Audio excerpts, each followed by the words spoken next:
Yes, hello, good afternoon, Dave. I just got a letter of yours, and it's talking about some things. Let's see, this is Sherman, and then and Monumental. So anyway, this letter, I just want to know the amount there. So thanks so much, and if you wouldn't mind giving me a call. Thanks. Bye-bye. This message was interpreted by Sorensen Video Relay Service, interpreter number 17422. The following episode is rated D for dumb, and the cowbell is free of charge. 9 o'clock, I'm bored to death. Smoke so much I can smell my own breath. My baby left me, my best friend's not at home. Can't get that woman off my mind. I've never been the broody kind, but there's still one thing makes me come alive. Yeah, I'm gone for a drive. The following podcast is rated D for dumb. You're listening to Dumbing It Down with Dave, the fastest podcast on earth. Listen to Dave commute to and from work on the New York State Thruway in his 2008 Kia Rio LX. He talks about pragmatism, truth, happiness, and the search for it all. Join Dave as he asks and tells you how life ought to be. And now, here's Dave. All right, May 13th, 8:32 in the morning. I'm on my way home. It's Wednesday. It's sunny out. It's a beautiful day. Are you ready to dumb it down? Yeah. See, I don't even have to finish the question. I don't have to finish it. You guys know when to applaud. You just go crazy. You can't help yourself. I get it. You're excited because we're not doing 2 episodes at the end of the week this week for the first time in 3 weeks. We're actually going to do it on time. Well, Wednesday morning is on time enough. I'm going to get back to the whole Monday, Friday thing or Tuesday, Saturday thing. I'll get back to that. And just, these last couple of weeks have really been weird for me. They've been a little bit out of sorts. I mean, it's to be expected, right? I had a death in the family, and work has been a little different. The virus is out there. This pandemic, some people calling it the scamdemic or whatever. There's so much going on, with my personal family and my house, just a lot of stuff. We had snow the other day on May 9th. I did a video on Facebook the day before Mother's Day. We had Mother's Day. The day before Mother's Day, if you look on Facebook, you'll see that I posted a video. It's kind of like a Dave's Fit Life video, but I didn't really push the issue. But, I got like 200 views and, 40 comments. I don't know. But if you haven't seen it, go on Facebook, look up Dave Canyon, and or look up Dumbing It Down with Dave, and you'll see I do about a 3-minute video of these heavy, heavy snowflakes coming into where I live in upstate New York. Also, just want to quickly thank Alex Exum at the top of the show for that intro that he does. Alex Exum, AlexExum.com, and he does that show Live Talk every Tuesday night at 10 p.m. Eastern, and he does that weekly. And, of course, that great song, Going for a Drive. Thank you, Hal in Philly, Hal Aaron, a.k.a. Hal Cohen, a.k.a. Hal in Philly. It starts to make me nervous about who this guy really is. And but I've met him, so I know he's for real. And he's doing some videos on Facebook as well with some songs. I just did one the other day. I like it. It's getting easier. It's getting easier every day or something like that. It's going to get better. It's going to get easier. Some song, some oldie, but he redid it. He plays the guitar and he sings. Not bad. Good job, Hal Aaron. Hal in Philly. It's easy when you know Hal, the Halpocalypse, and also Tales of the Road Warriors. These are podcasts you can find here on Spreaker and Apple Podcasts and anywhere you find podcasts. So, that little recording at the top of the show is a teaser. A little bit of a teaser. I should have been doing this 200 episodes ago. I don't know why I didn't think about it. I don't know why I discarded so many of these voicemails from my father he calls me on the cell phone, and when I don't answer, he leaves a voicemail. But as you know, my father is deaf, so that means that it's an interpreter whose voice you'll hear, and you'll hear over the course of I don't know how many years. I've had so many different voices. I've had cowboy voices. I've had cowgirl voices. I've had effeminate men, aka flamboyant voices. I've had young girl voices. I mean, these are all the voices that are supposed to be my father. They're all interpreters working for a company called Sorensen. And I'm not taking a shot at Sorensen, except to say that a lot of these interpreters don't know sign language, or this is what I'm going to say. Or my father is not very good at sign language, and but my sister says no, Dad is great at sign language. He's actually above average, or he's got a good vocabulary, which whatever. I'm a little questionable on the vocabulary, but whatever, because I know his education is limited. But he does okay. He can carry a conversation with other deaf people, no problem. I've seen him in action. I don't know what he's saying, but I just know that I've seen him with adults having conversations for hours on end. It's kind of ironic, but the deaf, they can really talk. I mean, they talk for a long time, but of course they're using sign language. So it does come back to the fact that this company has hired many inexperienced and incapable, possibly uncertified, I have no idea, sign language, ASL, American Sign Language interpreters. It's quite possible. Why not? Every other company is hiring incompetents. My company hires incompetents. I'm sure your company hires incompetents. There's incompetents everywhere. But you know what? They got to fill the seat. I don't know who funds the Sorensen company, if it's a government thing that they get funded or whatever.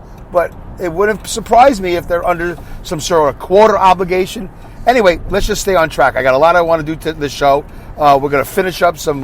There's a bonus show, or it's an epilogue, part 2, or whatever you want to call it.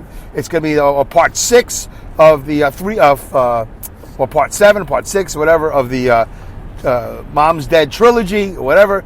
I got to get to this. We got to move on. We got to talk about Biden. We got to talk about Trump. We got to talk about the virus. We got to talk about this pandemic. We got to talk about my appearances on other podcasts. So many things to talk about. Talk about my job, what's going on with that. Talk about life. Get back to really dumbing it down. We got to dumb down a whole bunch of things. I think you guys are, you're on your own and you're getting smarter. I got to hold you back. You got to listen to the show and, lose a couple of brain cells. We got to dumb it down. I've had some interesting conversations with all different types of people about all different things, and I normally would bring it to you per episode, but instead I've been trying to really cover this. And you know what? I'm not going to apologize. If this was a regular show, if I had a regular morning show, these shows would have added up to 3 hours, which would have been one morning show, like 6 to 9 or 7 to 10 or whatever. Or we would have probably covered it in 2 days. But it seems like I've been talking about it for 6 episodes or 5 episodes, whatever it's been, because of the fact, first of all, I'm unscripted. You know that. I'm unscripted. I don't have a producer. And sometimes I get lost. I get tired. I go down a rabbit trail. I forget where I am. All the same stories that I've been telling you for the last over 220 some odd episodes. So, if in case I forget, I just want to say that was a voicemail from my father left on my cell phone, and I have more of those. And I think eventually I'm going to do a whole episode of just playing those voicemails, and you'll get a kick out of it, because then I'm going to tell you what he really meant. So we'll play the voicemail. It won't be in his voice, obviously. It'll be in somebody else's voice. And then I'll tell you what he meant to say. Or I might not know what he meant to say. But what kills me is that I've had a cell phone, I don't know how many years now, 10, 15 years. I could just do a whole nother podcast. Somebody wrote a show once called, it was like SHIT, however they spelled it, that my father told me growing up or whatever. And I think William Shatner, it was like his last sitcom.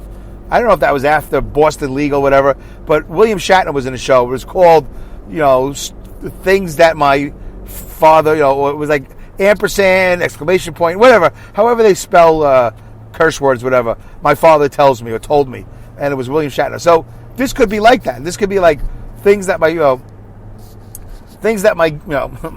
whatever. These are funny voicemails. They're funny to me, sort of, because the interpreters are way off. It's just, you'll hear it. That was a typical example. Just now, what you just heard. I'm going to tell you what he said. That was just a teaser. But eventually, I'm not going to do it now because I got to get to the other stuff. But eventually, I'm going to play all these voicemails. So that's that. The voicemail thing, that's one thing I wanted to cover. The other thing I wanted to cover about, what I was saying about all these episodes where I get tired, I forget, I get lost or whatever. And I've mentioned this before to you that I hope you're really listening. Some of you really, really listen. And I see you commenting.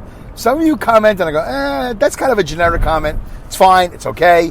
I don't have any expectations of any of you. All right? But it is better when you really engage.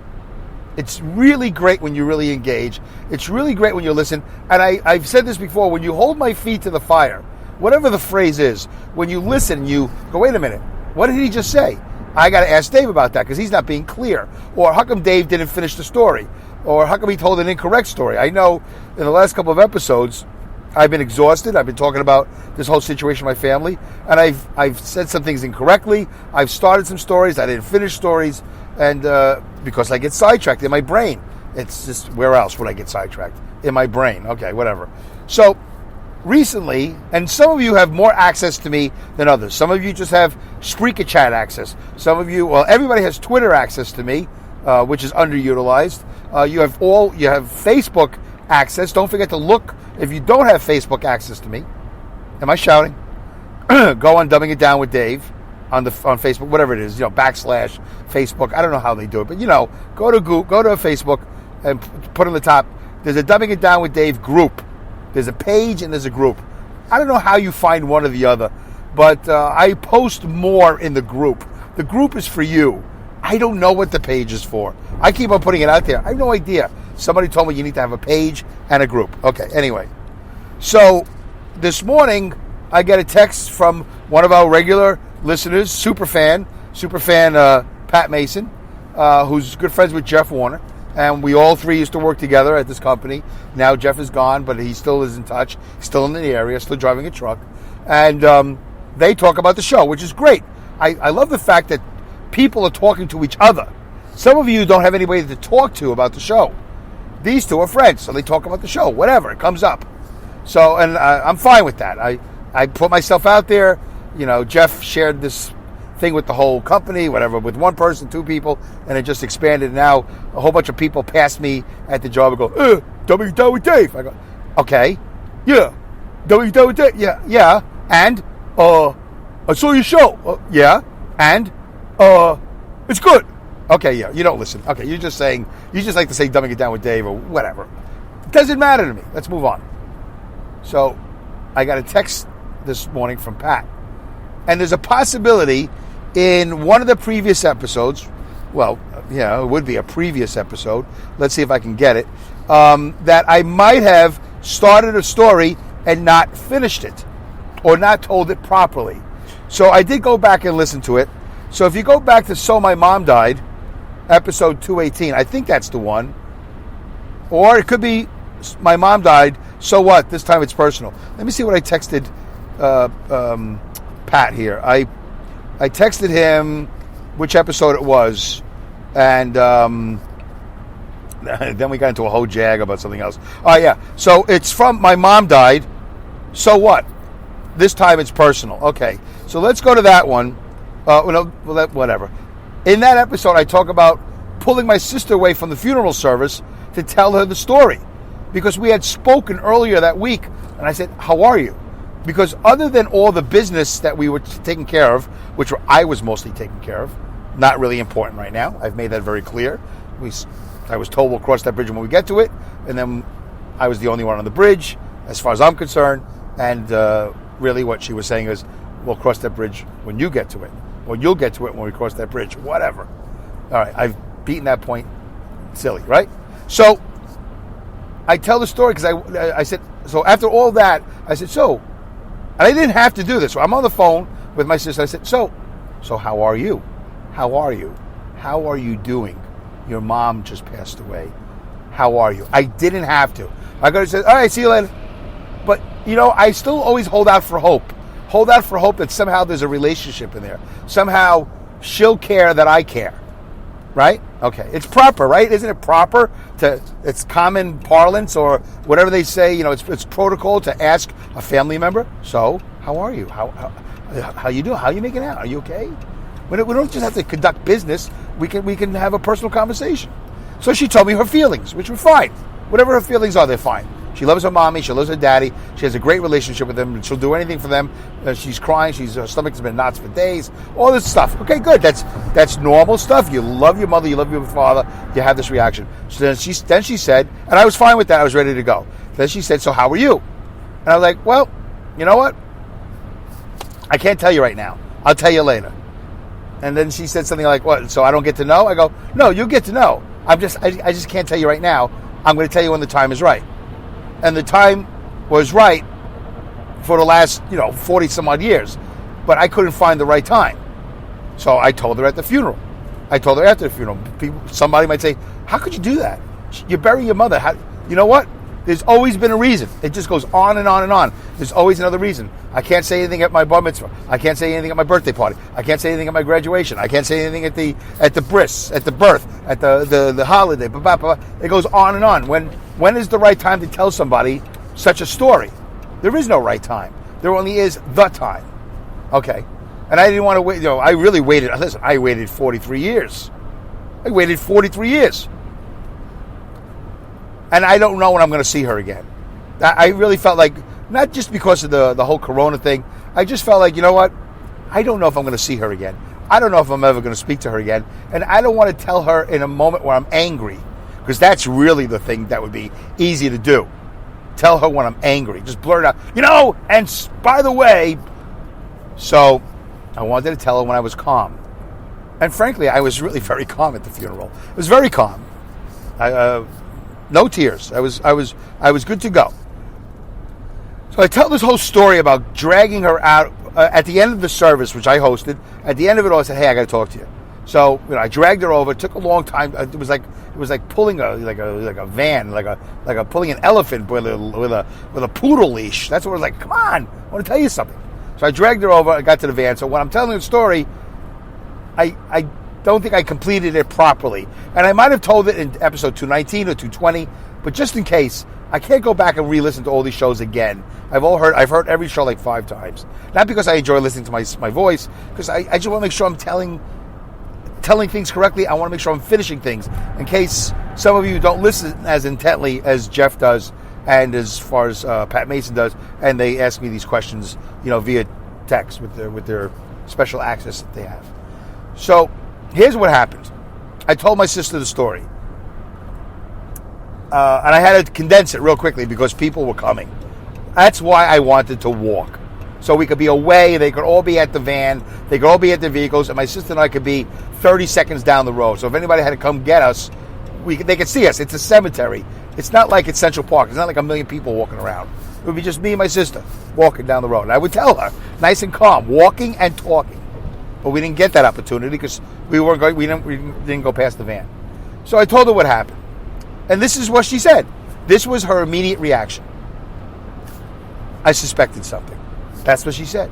I suspected something. And then everybody showed up. She didn't say, oh my God. Oh, let's take a walk. Oh, I want to hear more. How are you, Dave? Oh, you mean all this time?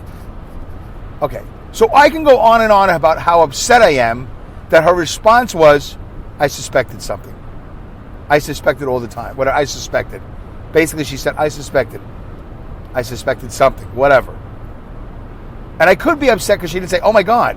Oh, that's terrible. All right, let's walk. I want to talk to you. How long have you known this? But, whatever. Tell me that story again.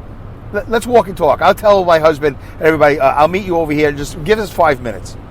There wasn't any of that. People started walking over and boom, we went, she got to go. Okay, see you later.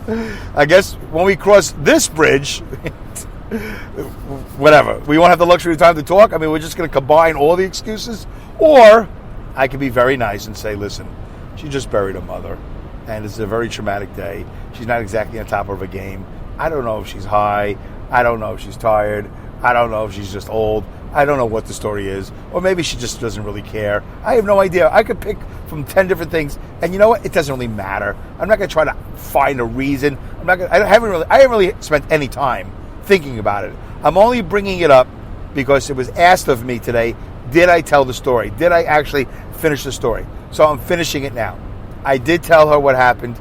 I told it in a very condensed version, and she said, I suspected something. Why wouldn't you? There's a man in the house every day. Every day there's a man in the house that's not my father. Every day. For hours. We come home. There he is. This creep. God knows how many times they had a romp, those two. But I had a half a day, and they got caught. Okay, whatever. And did they do it again afterwards? I don't know. All I know is that he didn't stop coming. He came back. I know I avoided him like the plague. He's lucky to be, well, he's dead now, but he was lucky to be as alive as he did, because I'm pretty sure my father would have killed him.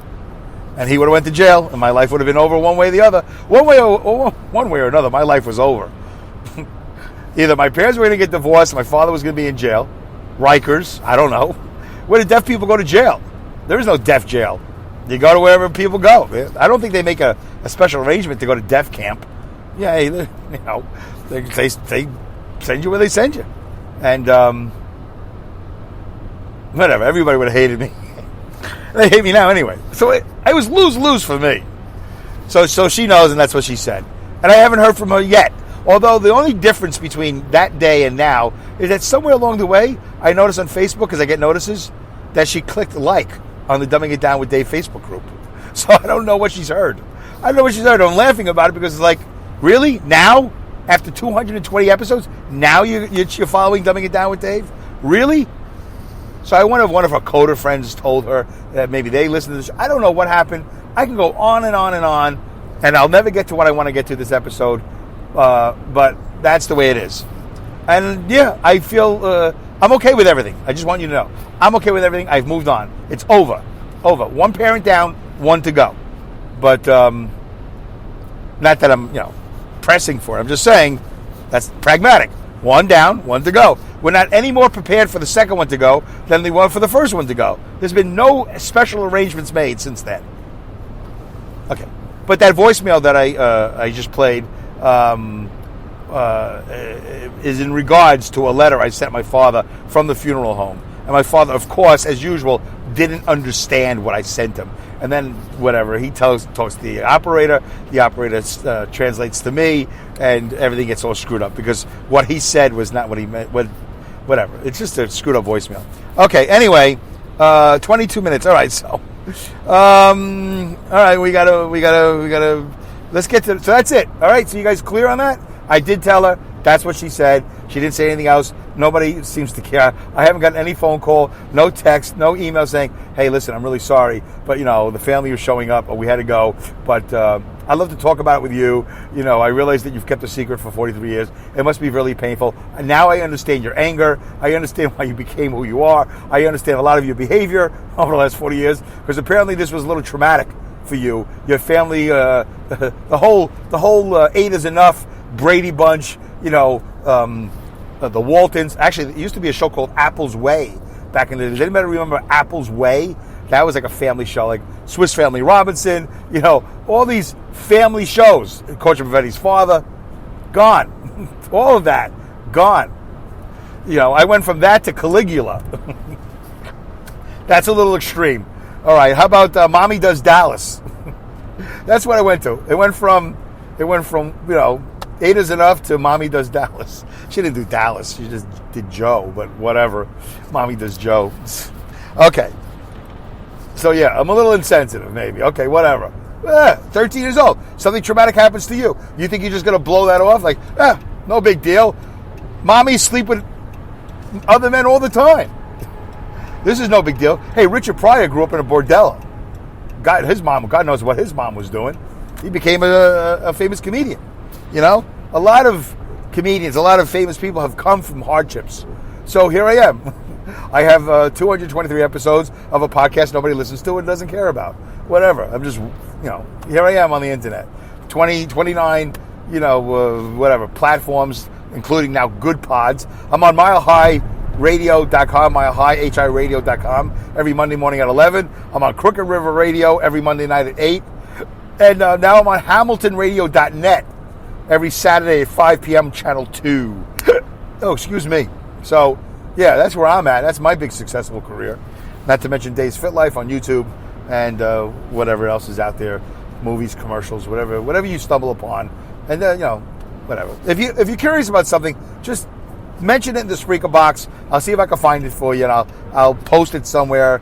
And whatever you want to know about me, just ask me. I'll tell you. No big deal. But I definitely have not parlayed my hardship into fame and fortune like Howard Stern. I grew up in a black neighborhood. I grew up in Brownsville. What do you think they called it Brownsville for? Because of all the white Jews? I really don't know the origin of why they called it Brownsville. There must be a good reason. I'm assuming it has to do with the popularity of people with brown skin. I could be wrong, because there's Brownsville, Texas. Maybe Brownsville is just, I don't know. There must be some good reason. If it's not, has nothing to do with the percentage of people that resided in the area who have skin other than Caucasian. See how politically correct I am? Skin that's colored other than Caucasian. Okay. Let's move on. Wow. So I'm totally not going to get to the listeners' comments, but let's try. Let's try to finish up at least one episode. Ay. What's going on here? Let's hit some buttons. Let's see if this works. Okay. Here we go. Episode 218. Oh, was this 218? Oh, this is 218. There we go. Okay, real quickly, let's go to it. I started to read the listeners' comments, but I didn't finish, so let's finish. I got to Linda. Linda was saying, so Patrick Mason commented, I read that, and then Linda Irwin wrote, even when you are expecting it, it's still a shock. Condolences. Linda Irwin wrote, at least you no longer have to try and decipher what the speedy Russian nurse tells you. That is true. By the way, I have so many of those voicemails that I deleted. All the different International House of Nurse voicemails. Oh my God, what a shame. Not too smart. Linda Irwin wrote, but I'll try to find whatever I have in my phone. I'm gonna download it. I'm gonna do a whole episode on my voicemails. All right. What do you think the name of that episode will be? Voicemails. Okay. Linda Irwin. 17 years ago, when my dad crossed, he did not leave a will. He was in communication with me from the other side, directing me on what he wanted done. As an only child, I was the administrator. I think it went pretty flawlessly, even though it was a time-consuming affair. It was a learning experience, which I have been able to pass information on to others after me going through this and not sure how to handle things. Yeah, there you go. And by the way, Linda is one of several people who have contacted me, appreciating me and sharing this experience, not only about my mother, but about the funeral arrangements, because other people have gone through it. It's really, really hard. Alex Exum, let me see, do I have time? Okay, real quickly, because Alex Exum's message to me is not exactly important, but he did write it. Alex Exum wrote, Dave, I'm so sorry. Call me if you need anything, my friend. I will be playing Saxon, the heavy metal band, Princess of the Night, in honor of your mother on my next show. Keep your spirits up, my man. I know how hard this must be. Well, yeah. It's nice that he played Saxon Spirit. This is kind of funny. Now, here's a message that came through on the Spreaker box that was a real surprise to me. And this is a very old friend of the family, like my first deafy friend. This is the daughter of, we were like cousins, really. This was the daughter of, at that time, he was like my railroad dad, my train dad, my Lionel train dad. Stanley was my mother's ex-boyfriend. And we suspect, me and Donna, that who knows what happened between those two. But apparently they dated, and before my father, my mother dated this guy, and this guy married another woman and had this girl as his daughter, Donna. And Donna reached out to me, and it's on the, whatever, I'm just going to say her first name. She has a profile on Spreaker, thank God, I'm surprised. And a picture of her daughter and everything. But anyway, she wrote, so sorry, Dave. I have good memories of your mom, and I hope your memories help you during this sad time. Thank you, Donna. It was really great to hear from you. So, all right, so that wraps up that episode 218. I don't want to go over on time. I'll do 219 on the next bonus episode. Epilogue Part 2, Epilogue Part 3. It doesn't really matter. I'm going to get through this all, folks, and we're going to get back to regular Dumbing It Down with Dave. Although I think this episode was as regular as it gets. I shared a story with you that I didn't think was complete. I answered a listener text, which I don't usually get. Usually it's a Spreaker box, maybe a tweet, an email at dumbingitdownwithdave@yahoo.com. By the way, don't forget to go to my website. Oh, crap. I went over on time, so I'm going to end this abruptly. It's going to sound weird. All right. Bye. Thank you for listening to this episode of Dumbing It Down with Dave. Goodbye.